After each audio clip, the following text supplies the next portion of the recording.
Thank you. And again, welcome everyone. We're here to talk about the clinical internship opportunity in Oaxaca this summer. This is going to be a 6-week internship that includes clinical rotations, Spanish lessons, and guest lectures by both the medical director on site in Oaxaca and by our very own SDSU professor, Dr. Aguilar. Here's a little bit about what we're going to go over. I'm going to cover the first part, which is the application, requirements, the different course credits that you can get for this program, how payment works, scholarships, and then I'll also introduce Professor Aguilar. And then I'll hand it over to Carolina and she can talk about more of the program structure and what it's like in Oaxaca, and we'll have some time for questions as well.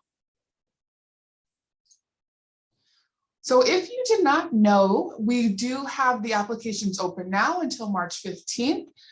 The applications are going to be done first directly on Aztecs Abroad, which is SDSU's central database of study abroad programs. On the actual brochure page, which I'll go ahead and send in the chat for those who are interested, there will be a tab that says apply now. And if you click on that apply now tab, you'll see this blue button that I've highlighted and with the red circle that says apply now. You'll go ahead. It's a very quick application. And this is just going to be the first step. And so that's where I will check that you have some background in anatomy and biology, and we'll talk a little bit more about that in a second. And also that you have at least in intermediate level of Spanish. And then the second step will be to be applying directly to CFHI. And Carolina and I will talk a little bit more about that. But first, I would recommend just going ahead and applying if you're ready. Also, I am happy to go over any of the steps if you are having trouble. And I would recommend going through all the different tabs. It gives a lot of information about the program. We'll talk about it as well, but at least you'll have it there in writing. If after this meeting, you're thinking, oh, what did they say about the different courses I can take? So it will be a really helpful resource for you to just refer back to. So I did mention there are some prerequisites for the program because we really want you to get as much out of it as you possibly can. So at the time of travel, you'll have to be junior or senior status. So you could be a sophomore now, but by the time you finish the semester and you would be going this summer, just being junior or senior status. If you're a graduate student, that is still also okay, but we will be giving priority to juniors and seniors.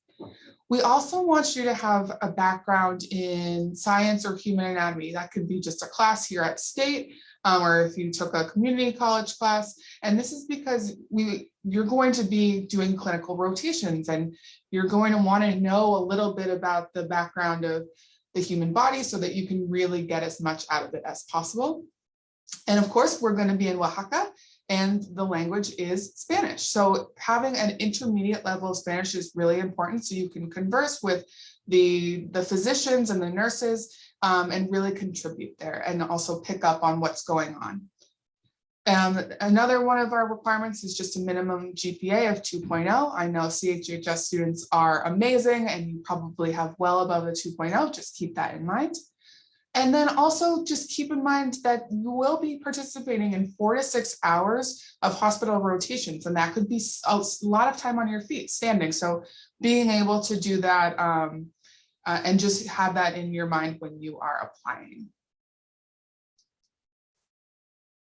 Now, there are a couple different courses you can choose from with this program. This program is going to offer you 3 units of SDSU resident credit. It's going to be through Global Campus, which if you've ever taken a winter course, you may have signed up on Global Campus, and I'll give you all of the instructions on how to do this. So the 2 courses you can choose between are Public Health 497, and that's their internship class. So if you are not a public health major, but you have an internship requirement, it's really a good idea to check with your advisor if they can sub this internship course for your specific major internship course. And the second option is Public Health 499, and this is more of a research specific course. So same goes for if you have a research requirement, checking with your major advisor to see if that could work in place of that requirement for you. And like I said, the credit is going to come through Global Campus, but it will be on your SDSU transcript as if you took it at SDSU, even though you'll be taking it in Oaxaca. And it will show up on your transcript with a letter grade. For payment, how this is going to work, there are going to be two different parts of the payment. So on the program brochure, there is a cost tab that will give you a breakdown of how it works. First is going to be the tuition for those 3 units, and that's going to go through Global Campus. So if you've ever done a winter course, you may be familiar with how you kind of like choose a course and you put it in your cart as if you're doing online shopping, and then that's how you enroll and pay. And then the program fee is what is going to include your housing, what's going to include 2 meals a day, your Spanish lessons, your activities, those guest lectures. That's going to be paid directly to CFHI, which is the organization that we're partnering with for this program. And there will be more instructions on that once you are accepted. And I'm always happy to help you if you're having trouble with navigating all of the different systems. Now, there are a lot of scholarship opportunities. So not only are there scholarship opportunities through SDSU, but also externally. By applying to this program, you will automatically be sent an email to apply for what's called the Associated Students Travel Scholarship. This is actually money that you've been paying every semester. I think it's like $5 or something, and it goes into this big Associated Students Fund. So I would highly recommend applying to this because it can cover the cost of your airfare, even some of the program fee. And it's not 100% guaranteed, but you can be very confident that you will be granted some money. There's also a really great database. I'm not sure if any of you used it last year when it was rolled out, the Aztecs Scholarships through the Office of Financial Aid and Scholarships. This is a survey type application system where you'll go through and check off boxes that apply to you. So if you are involved in a student organization, or if you are in a fraternity or sorority, or if you plan to do a study abroad, check off that box and you'll automatically be matched to all study abroad scholarships you're eligible for. And this one application will send your essay and all of your answers to all of those scholarships you're matched with. So you don't have to apply to a million scholarships. It will automatically do it for you. Then there are some external scholarship opportunities, which are also really great and you can help you gain a huge chunk of money. One being, if you are receiving a Pell Grant, you are highly recommended to apply for the Gilman Scholarship. For summer programs, it could be upwards of $3,000. Those scholarship deadlines are in March, and I'm always happy to talk more about those with you if this applies to you and you'd like to apply. And we also have a website. Let me go ahead and send this in the chat of different scholarship opportunities and financing opportunities through our Aztecs Abroad portal. Here it is. So I'll just take a look through those and see which ones apply to you, and apply to as many as you can, because every little scholarship dollar helps. And now I am pleased to introduce our wonderful faculty leader, Dr. Andres Aguilar. He is in Chicano and Chicana Studies. Would you like to introduce yourself, Professor Aguilar? Sure. Excuse me. So hello, everybody. My name is Andres Aguilar, and I'm a linguist and folklorist, as Julie mentioned, in the Department of Chicano Studies. And I'm very, very excited about this opportunity to work with you all on sort of bringing more perspectives to many of the things you'll learn about and experience in Oaxaca, and then also to tie it to the United States and the experiences here, and so to actually get that global perspective and that transnational perspective, and many of the things that you'll be learning firsthand in Oaxaca, but also a way to connect it to your experiences here. Thank you so much. Did you want me to talk about anything else? If you want to talk, you can have the floor for as long as you want. It's completely up to you. I don't want to put you on the spot though, so. Yeah, no. So just to give you a sense, we'll be talking about many topics such as, so complementing many of the other lectures that Carolina will be talking about. But talking about, traditional medicines, indigenous languages, the dynamics of language, both in Oaxaca and then within the larger Mexican sort of culture and nation, but then also across the border, across the United States, and what we in Chicano studies call the borderlands, right? These places where Chicanos, Latinx communities are intersecting with the larger US cultural society. So making those connections across. And so we'll be doing some work before leaving to Oaxaca, and then we'll also be engaging while in Oaxaca as well. Yeah, and I think, I don't know, I can go on forever about languages and cultures and and folklore and the traditional folklores, and Oaxaca being such a rich place that has impacted the larger Mexican culture broadly, and then also the Chicanx experience as well. Those are all things that we can explore as well. Perfect, thank you. And this is actually my last slide. I'm going to pass it over to Carolina if you'd like to. I don't know if you have slides to share, but I will let you take the floor. Thank you, Julie. So nice to be here. I'm gonna share my screen. Let's go. Wait a second. You know how this is. Takes a few minutes. Okay. So the idea of today, I just want to introduce a little bit the organization that is your university is partnering with, Child Family Health International. Tell you a little bit how we work, why we choose this model of education that is a little bit different from other organizations. And then I'm going to talk a little bit specific about Oaxaca, and hopefully I'll have enough time at the end to answer any questions you might have. All right. So like Julie said, I'm Director of Programs and Safety for CFHI. CFHI this year, we turned 30 years old. We're super happy to report that. We're still fine-tuning the celebration part, but yes, we turned 30. And we have programs in 11 different countries. And as in some of the countries, we have more than one program. For example, in Mexico, we have Oaxaca and Puerto Escondido. And we have over 12,000 alumni that has participated in one of CFHI programs. Now we offer also virtual opportunities. So a lot of the cohorts since the pandemic started this year has been on a virtual setting, but super excited to be talking about Playspace with you guys and actually international travel. So we work for transformative global health education, and we do this through ethical engagement in global health practices. And I'm going to talk a little bit more about that. Some of those things, when you read it first, it sounds really intuitive, like obvious. Of course, you're going to do that.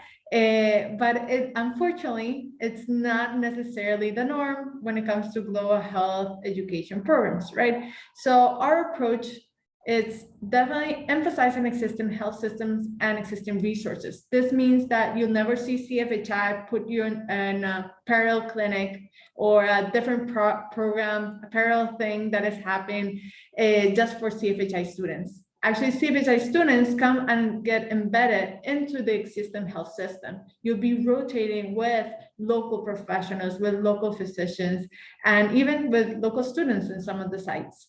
We like to focus, and I have another slide about this, on the assets and positive efforts within community in our programs. And we hold up local practitioners as experts in their own field. With global health education, there has been a history, unfortunate history, of power imbalances between high-income countries traveling to low-income countries as students in clinical settings. With CFHI, since you're, again, embedded in the existing health system, you're going to be in that seat as a learner and really engaging and learning from the preceptors and health professionals in the field. And I'm going to talk more about the clinical part about this. And we practice virtual learning and partnerships. This goes beyond how the curriculum is built, of course, what is the schedule, how things are made for each program and designed for each program, but also how fees get distributed among all stakeholders within CFHI. So over 50%, close to 60 to 70 go directly to the host organization or the host community. So when we travel abroad, it's quite easy sometimes to point out the things that are different in a bad sense from what I'm used to back home, right? What could be going better, the gaps or things that you feel like, oh, this is really is something that I don't see in my own backyard, in my own environment. So we want students, and the whole narrative of the program is trying to accentuate all the assets and the good experiences that we can learn from going underground. So we like students to also think about a little bit reverse innovation, where things are working there that I can learn from, what are those key aspects? And through those lenses of an asset-based model, then we can have a more ethical or horizontal conversation with the communities that we engage with. CFHI has been a leader, a thought leader when it comes to global health experiential learning and how to do that, best practices or ethical frameworks to do that. So if you're interested in learning more about this, because of course I'm not gonna spend a lot of time discussing it, there's a tab in our website that has different resources, and you'll see Dr. Jessica Ever, a global medical director, that is one of the leaders in the field and in terms of publications. So if you're interested in this topic, I definitely invite you to do so. When we think about global health, sometimes we think about doing what I do in back home and going abroad and doing it there. That is not really global health, and hopefully through this program, you're gonna see at the end the whole definition of how the discipline talks about the interconnectedness of health beyond the local setting and in the global sphere as well. So what we're looking through our programs, it's not developing those clinical skills, especially I know most of you, that might not be your main focus at all, but our programs are designed to work in global health competencies. So for example, and this is a study, a survey made by UCAD, looking at perceived weaknesses of the domestic health professionals, so already health professionals going abroad working in global health. Some of the skills that were highlighted as missing were understanding context and realities of global health, flexibility, adaptability, creativity, cultural sensitivity, cross-cultural communication, all those things we're gonna try to explore in our programs. And while you're there, both in the more structured activities and rotations and seminars, but also in communication and conversations in informal settings, like with your homestay families and so on. So we base our programs in this 10 domains of global health education and competencies that we're looking for students to engage and come out of it after the program. So you'll see here about capacity training, collaboration, partnership, what is determinants of health, all those aspects are going to be explored throughout the program. Since I started talking about the virtual versus place-based, I think I just wanted to take a second with this slide and acknowledge that it's been, we're in a different era when it comes to global health education, and our responsibility to engage in an ethical way has never been bigger with COVID-19. And out of respect of course, in health and safety of our students, but also the host partners, organizations, and community members, we're taking a really cautious approach when it comes to reopening. We have a risk assessment team evaluating each of the sites. We have protocols in place and different measures to try to diminish the risk level or the risk level in each of the countries. So I just want you to take to know that is something that's happening in the back end of CFHI to secure that the programs are run in a health and safe way. So our teams in the ground, how it looks like or how we're built, we have a local coordinator that is gonna be the person, your point person when it comes to questions around culture or how to get to point A to point B. Is this appropriate or not? Questions that about how to move around or interact. If you have any concerns about your homestay, your local coordinators will be your point person. Then we have a medical director. I'll introduce these in my next slide, but medical director is the one that organizes the clinical rotations. That is the point person for emergency as well, incidents response. And then we have preceptors in each of the sites that are the ones that are gonna be spending the day with, rotating within those clinical settings, right? And this is our local network. Of course, you have the support of our leadership team, both myself as Director of Programs and Safety, but also the Global Medical Director. So this is the Oaxaca team. On the left, you have the local coordinators, Dr. Marta and Sandra. They both also, you're going to be engaging with them a lot because they're also part of the language school. And on the right, you have Dr. Magali Chavez, that is the medical director that you're going to be receiving the weekly seminars from, and also organizing the rotations. So a little bit of overview, a few logistic things about the program. You will receive an asynchronic pre-departure training. During this training, there's a cross-cultural competency tools, there's a health and safety recommendations, some cultural norms, also information about the country, information about the clinical rotations as well, what to bring, and all those logistical questions are going to be answered hopefully through your pre-departure training. We're also going to have a pre-departure orientation for health and safety. That is a space, a Zoom call to do a live Q&A, and also I go through some of the guidelines for COVID-19 and our protocols in case student tests positive, what happens if a host family test positive, and all those things that we have already planned ahead and are ready. So I want you to also be aware about our protocols. So that happens in the pre-departure orientation. Once in country, your host family will pick you up at the airport and also drop you off.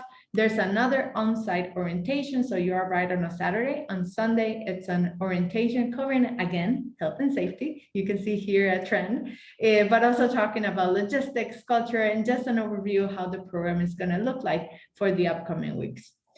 The lodging is in homestays. I'm going to talk a little bit later. I have a slide on that. 2 meals a day, and this is on purpose that it's only included 2 meals a day to give you a little bit of flexibility during your day to explore other restaurants and places where you want to walk around the city and so.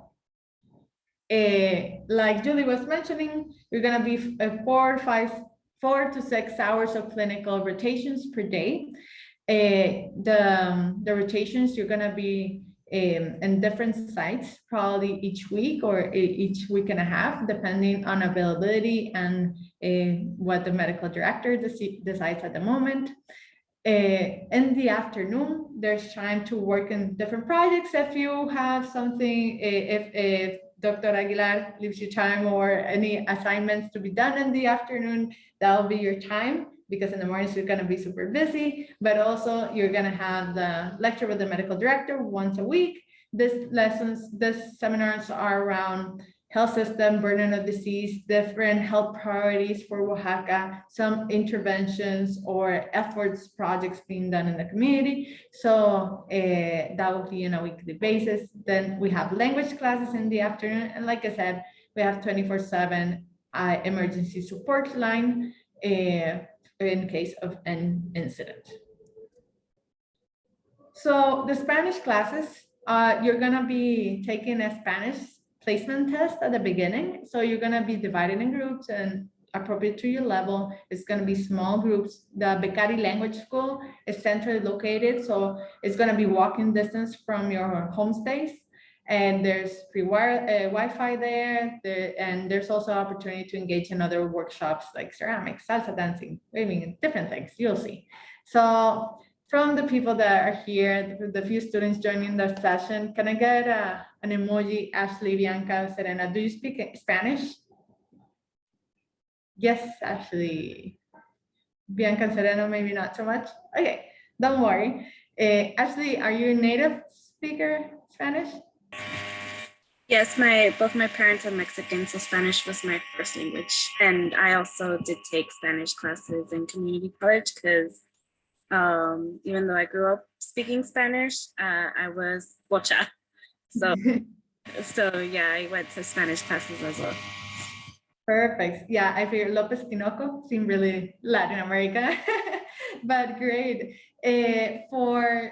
Like I said, there's a placement test. So actually, if you're above the level, it depends of your interest. It will be some conversation, Spanish conversation, a lot of focus on medical terms or health related terms that might be useful, or you can use that time to engage in other workshops happening in the same Becari school.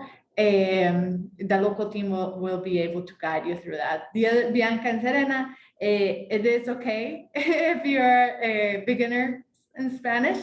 I think by the end of the program, you know that you'll be have worked a lot in your Spanish proficiency, hopefully. So yes.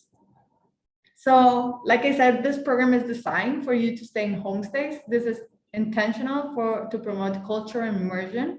And I think practicing Spanish comes from staying with the host families and what happens outside of the classroom, those informal conversations around the dinner table or so on.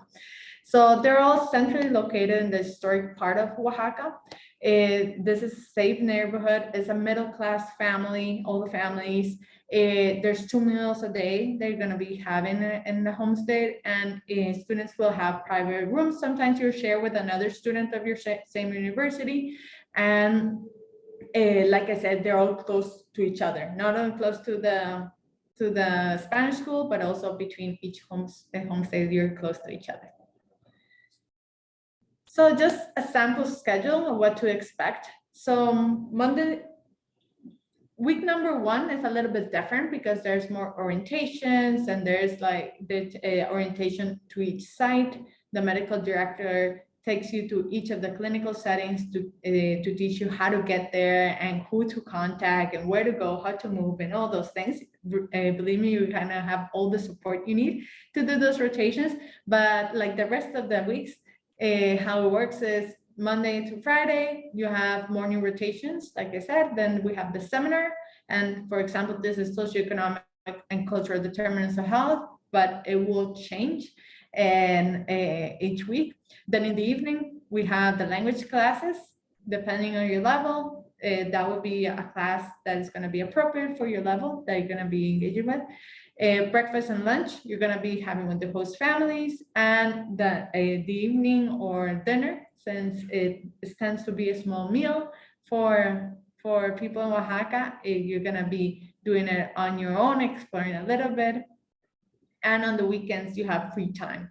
There's the possibility, and the local team can point you to certain activities that have been better by our team in the ground that you can engage while there. There's a lot to do in Oaxaca, believe me. So even though you're going for 6 weeks, it's gonna feel like really, really short time.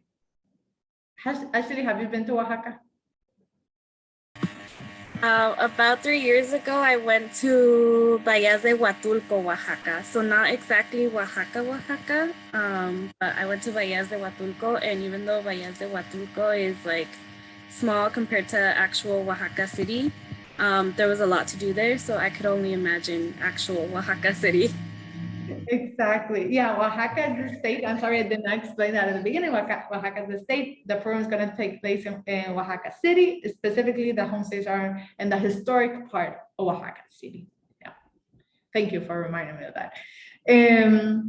So the clinical rotations, there's a place in CFHI application where you get asked if you have preference for the clinical rotations. For example, if someone is really interested in learning about children's health and pediatrics, that there's a space there to put that. If someone prefers not to rotate in clinical settings and prefers to do their time rotating in NGOs, that's also a possibility. right? And you'll see that in your application form. And I'll just say that the local team does their best to try to accommodate your interest, but it's of course upon availability. Once you're there, there are also some flexibility. If you want to change, if you want to explore a different site, all of those things can be arranged. So some examples of the rotations include, and I should say clinical/public health rotations, but we have primary healthcare clinics, and we have traditional medicine clinic also as an option. And this is not the only moment that you're going to explore traditional medicine. There's going to be seminars and other activities related to this. There's a nonprofit rehabilitation center that also students in the past have worked with. El Hospital General, this is a big governmental hospital, and it's also a teaching hospital. So you'll be rotating with other students as well. This is really particular because students have to go wearing all white to really, and all students of all levels, local students, international students, are all wearing white. But we are going to talk about that in another moment and the other orientation before the trip. So there's Canica Community Center that it works with children that are home insecure, and Centro de Esperanza Infantil, that is also an NGO located in a low-income country community, and does a lot of outreach effort to keep kids in school and support them throughout the first year, like in nutrition programs, but also school supplies, tutoring, and stuff like that. So there's a lot of variety because within these rotations, there are different things you can do, right? You see a big hospital, there's between even pediatrics, but a surgical wing, or a more internal medicine. Like there's a lot of different things we can do in those sites, or go more on the NGO route. Like I said, there's a space in CFHI application to do this. To state this, during your clinical rotations, you're coming again as learners. And I think San Diego State University, it shares all of our vision when it comes to what we're looking and what is our objective through this clinical placements. Is not to enhance your clinical skills or to even have direct contact with patients and procedures. It's more on an observational experience. We're going to be learning from the local preceptors about how health is shaped, learning about the determinants of health, how culture shapes health in that setting, comparing, contrasting a few things with your own country. So it is an opportunity to definitely take an active observer point of view or position towards your learning experience. I just want to finish, and good, I left time for questions, with something that you've been seeing throughout my presentation, that let the world change you. And this is a tagline that is used in CFHI and is one of the best representations of what our programs are all about. Our students do not travel abroad with the sense of doing volunteer work or helping another community or anything. These are education programs, and the opportunity of everything that you can learn from those host communities we have found over this 30 years that usually students have a lot more to gain from that interaction. So definitely let the world change you. It's our tagline and reflects a lot of our mission statement as well, and what we want students to be taken out of the program. So you also have my email there, carolina@cfhi.org, and I'm happy to answer questions after this session about the program, about the NGO, about anything else that you might have. But right now I want to just open the space for questions. Hi, my name's Kaylin, and I'm really interested in this opportunity, but I'm not really confident with my Spanish. It's probably beginner's Spanish. What's my probability of getting like a spot in this? Like, I'm willing to try and get like a better grasp of Spanish before the date, but I'm worried. Thank you for that question. I can answer on our end, and Julie, if you want to complement my answer later. On our programs, the beginner Spanish that you're referring to, it is enough for this program in particular. There's other CFHI programs that ask a little bit higher level, but for this one, it'll be okay because you're gonna have those Spanish classes and a strong focus and trying to get you to that level or making you feel comfortable with that. But I should say that not all the preceptors speak English. So you might be rotating with someone in hospital that does not speak English. And I think, again, putting yourself in that position is an opportunity to learn, to interact, to be a little bit uncomfortable, but learn from those uncomfortable moments as well. We have had students in the past that start with a beginner Spanish and come back with intermediate/advanced level Spanish. So on my end, I'll say that, of course, with better level Spanish, it gets you're able to engage a little bit more, especially in the first weeks. But since you mentioned that you're doing, you're studying and making some effort to bring yourself to that point where you're a little bit more comfortable having like small conversations, introducing yourself, telling who you are, where you come from. So those little things will help you a lot on the first week. So on our end, I think it wouldn't be a barrier to participate on the program. Yes, and I think what you mentioned in the chat too, Kaylin, about the nursing, it's the Student Nursing Association's Spanish course. If you're doing that right now, I think that that's really great, and not only showing that you want to improve your language, but like making the effort to do so before the program. And I think that's going to really be a big aspect of your acceptance. So I mean, I personally think that is a great way to show that you are making the effort, and you shouldn't be too scared about not getting accepted. Thank you. And it's great that this course is specifically looking at medical Spanish. That'll definitely give you an advantage on your rotations and make you feel more comfortable. Ashley, Bianca, Keisha, I don't know if you have any questions, concerns. I have a question, but it has to do more with like the payment type of thing.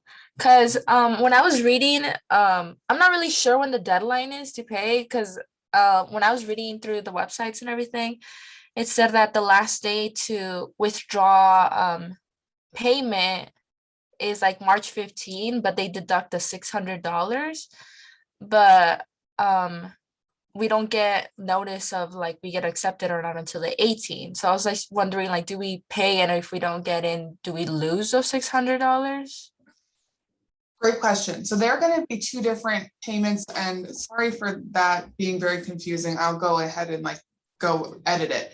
The one payment will be for the global seminar tuition, and that's going to be paid to SDSU, and the payment is due, I believe, in May, and I can double check the exact date for you. And then if you had to withdraw, that would be on the same like refund calendar of a summer session course. In terms of the CFHI payment, I will let Carolina answer that part.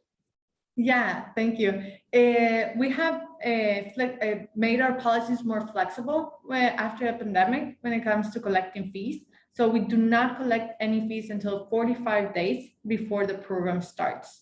So if you decide to withdraw after those 45 days, so like 1 month ahead of the program, we will retain the non-refundable deposit that is $350, but we will reimburse the rest of the money.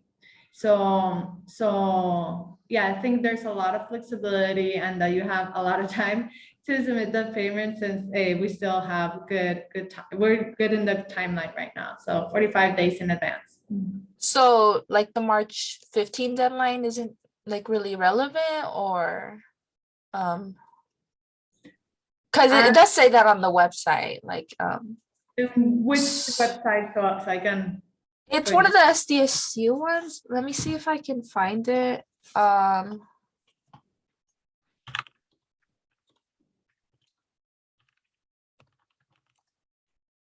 Let's see. Sorry, there's like a lot of websites. So I'm just like Don't trying to worry. make sure I find the right Don't one. worry about it. I think Julie, if we can like review the. Yeah, I can go over it with her for sure. Yes, just to make sure that we don't have information that is contradictory. But yeah, it's important to know that you go through two enrollment process, right? And so two fees different, one through the university, and I'm sorry, this is a little bit confusing, and another one through CFHI application system. But after I get the list from Julie of all the students and the applicants accepted on the university's end, I'll be sharing enrollment instructions with you and what to do in our website and how to navigate that. Then it is another world. Okay, thank you. No problem.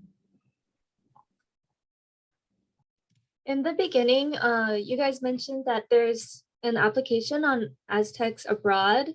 Is there another application that we should be filling out? So once you receive your go-ahead acceptance from SDSU on your Aztecs Abroad application, I'll provide you with instructions on how to do the application registration on CFHI's website. And that's to get you in their system as well. And then to kind of get the payment rolling. So I'm finishing up those instructions, and the acceptance letters should be going out probably first thing next week. And then you'll be able to go ahead and do the next step on the CFHI website. And Carolina, is there anything that they should keep in mind that you include in your application that they should like prepare for at all? Yeah, I think something, well, you're gonna see our applications as different things, but like stage one is general information. Then you get accepted from CFHI side that usually takes about 2 days to process your application. Step two, you'll be asked about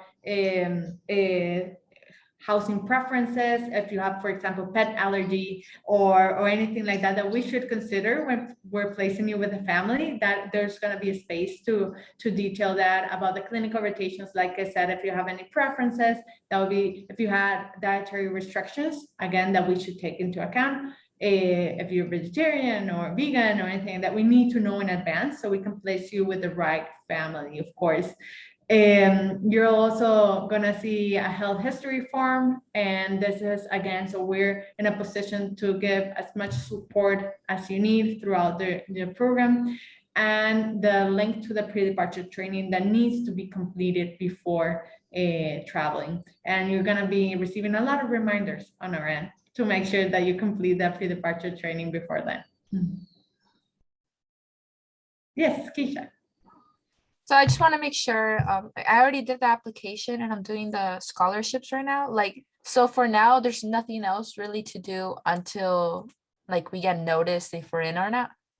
Exactly, yes. And Okay. we'll provide the next steps and instructions for, again, applying to CFHI. I'll move you into the accepted status on your Aztecs Abroad portal, and you'll see a couple steps on our end as well. So similarly to how Carolina and CFHI has like a pre-departure and some more educational materials, we also have some, and so we'll be definitely kept a little busy during the spring semester, just preparing to make sure that you're 100% ready to go. And I'll probably be in contact with you as well with next steps, reminders, all of that wonderful thing as well. All right, thank you. Yeah, of course.